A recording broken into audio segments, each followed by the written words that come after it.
ప్రార్థన.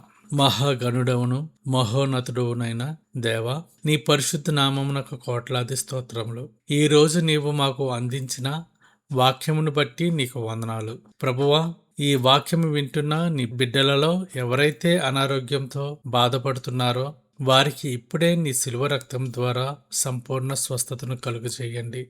అప్పుల బాధల చేత, ఆర్థిక ఇబ్బందుల చేత దిక్కుతోచని స్థితిలో ఉన్న బిడ్డల కొరకు ప్రార్థిస్తున్నాము. పరలోకపు ఐశ్వర్యం నుండి వారి అవసరాలన్నింటినీ తీర్చి నూతన మార్గాలను తెరవండి. కుటుంబాలలో సమాధానం లేక నలిగిపోతున్న హృదయాలలో మీ శాంతిని ప్రసాదించండి. ఒంటరితనంతో, ఆందోళనతో, రేపటి భవిష్యత్తును గూర్చి భయంతో ఉన్న యవ్వన బిడ్డలకు మీరు కేడెంగా ఉండి నడిపించండి.